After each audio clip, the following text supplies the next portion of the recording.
the NFL, George Pickens has, as Shefty told us he would, signed his franchise tag. So the Cowboys receiver is now guaranteed $27.3 million for this season, and is contractually obligated to be at training camp in July.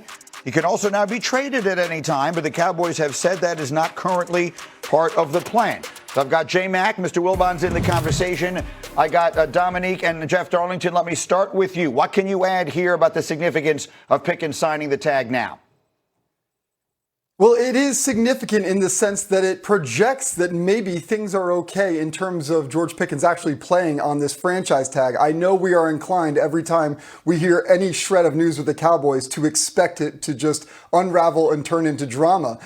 The interesting part of this is actually all of this seems to avoid drama. Yeah, famous last words. But I will say that Stephen Jones has made very clear he has no intentions of trading Pickens. I think that would have happened before the draft if it was going to happen. And George Pickens signing this does suggest that he is willing, knowing that the team is not going to negotiate for a long-term deal, that he is willing to play for $27.3 million this season and then maybe take his hand either in free agency or re-signing after the season. I know that sounds clean, maybe too clean, but right now, that's where it stands, Greeny. Is it as clean as that to you, Neek? No way. I mean, I think this Pickens thing is clean right now. However, when the summer comes, Jerry gonna give us something, man. You think Jerry gonna let the whole summer go without giving us some Cowboys drama? So it may not be with George Pickens, but it's gonna be with somebody or something. He almost gave us drama falling off the stage. The man needs our attention. He's gonna give us something. The Cowboys are gonna give us something no matter what. Sorry, Jeff. You're gonna have to go back to Dallas at some point. We'll have to wait and see. It does beg an interesting question because, I mean, we all know the history there, and we've been known to talk about the Cowboys a time or two on this show here over the course of time. But here's the reality of the situation. If this thing with Pickens is clean, and that offense is something like what it was a year ago, and you look at a defense that got a bunch of healthy pieces back, acquired Rashawn Gary, drafted Caleb Downs, who many people think was the best player in the draft at any position, drafted Malachi Lawrence, who is an outstanding pass rusher, drafted Jayshon Barham, who I think also take a flyer, could wind up being a good pass rusher, and Devin Moore, who's a corner that a lot of people like. Plus this, if that defense just becomes slightly below average, what could we be talking about here, J-Mac?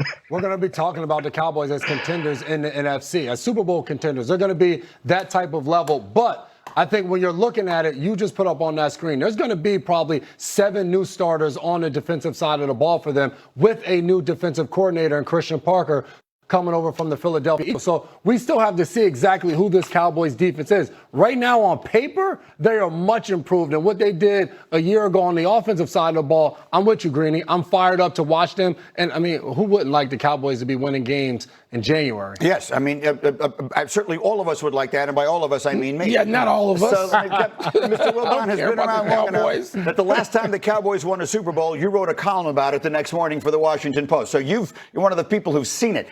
Do you think all of a sudden, now you're a Bears guy, are the Cowboys one of the teams you think we have to worry about in the NFC to make a legitimate run deep this year? Not yet. There's plenty of drama to go. Look, you guys more often associate me with covering basketball, which has been the case. Mm-hmm. I was covering football and in the building the day Jerry Jones arrived and threw Tom Landry and Tex Schramm out of their parking spots. In the building the day it happened. And all we've seen for the most part without Jimmy Johnson is drama, unfulfilled drama. I can go back in the archives, maybe a year ago today, and get another discussion with Greeny sitting here and talking about the same stuff with the Cowboys on paper. Their division, I tell you what, I'll give you a wild bet now. Last year, nobody would have given me a dime to have the Bears go from last in the division to first. I'll give you another one. I'll take it right now. I'm not a betting man. I'll take the Giants to finish ahead of the Cowboys this year. Why am I going to trust the Cowboys? Are you guys paying no attention to history? Apparently not. I'm so old, I got to pay attention, J-Mac, to history. No. $47 million. The Jones boys are going to pay those receivers and let it go. We see that did not work because of the deficiencies of forces elsewhere with the Bengals. We just saw it last year.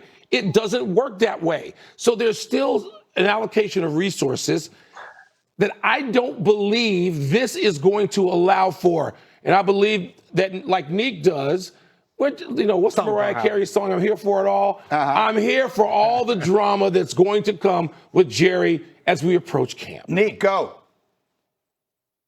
Yeah, I think the Bengals are a good comparison. However, there's one difference. The Cowboys drafted some players to go in their defense. And the difference between the Cowboys and the Bengals is the Cowboys actually draft well. For as much drama as Jerry Jones creates, that organization has consistently drafted well. And just like the Bengals, if they can get that defense somewhere around average, they will be good. I don't have faith that the Bengals will get that defense somewhere around average considering how their draft history has gone. But I do have faith that the Cowboys know what they're doing when it comes to scouting and drafting players. So with the new defensive coordinator and some new players, there's a chance. They were historically bad on defense.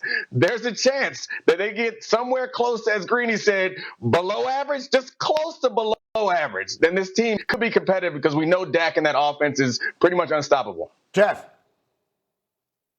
I feel like the traffic cop at the end of Animal House who's just in the middle of chaos saying everything's fine, nothing to see here. Oh, talk about history. I was in Dallas for the draft. Yeah, I was in Dallas for the draft. And again, outside of the owner nearly falling off the stage into a former president of the United States and turning into complete chaos, everything actually was oddly calm about things. The way that they announced the Pickens situation, the way that they drafted these players and actually got guys that feel like they will make an immediate impact on defense. They didn't go reach and do something crazy for a trade and instead got Caleb Downs at a really great spot. I get it. I get all of the history and all of the drama. I'm just saying in this moment, of all the times I've visited the Dallas Cowboys, this is the one time where I walked away and I was like, what's going on here? It actually feels normal. Parenthetically, that cop was played by Kevin Bacon. Go. Green, can we give a ton of credit to George Pickens? Because I assumed George Pickens was going to take this up till training camp, not sign the franchise tag, not show up to any of the offseason workout stuff to try to force and see what the Cowboys were going to do. They weren't going to give him a contract, see if he can get traded somewhere else and get a contract. The fact that he signed it now and assuming he's going to show up to OTAs and all of the offseason workouts allows him to hit the ground running, and he's ready to go with Dak Prescott. We said last year that George Pickens maybe turned a new leaf. Maybe this is more evidence that he is, and 31 other teams are taking notice of it. Go out, have a great season, and get paid as much as any receiver in the sport next year. Quick final word. I want to spread this out to you and Neek. Right now, looking at their rosters and knowing what Philadelphia is going to do on June 1st, you got them ahead of the Eagles in their own division? I have them right there with Philly. Right there with? I'm right there. I'm not going to say ahead. I have them right there with Philly. Think the Giants? You think the Giants can inch up to be one of those teams that can flip it? Absolutely. And do we think the Commanders are going to be healthier at the key position in sports? We need Jaden out there, baby. We're going to see that division never ceases to be fascinating. We'll have more football as we roll along, as always. But coming up, it is knockout night in the East. We'll tell you whether the Knicks and Celtics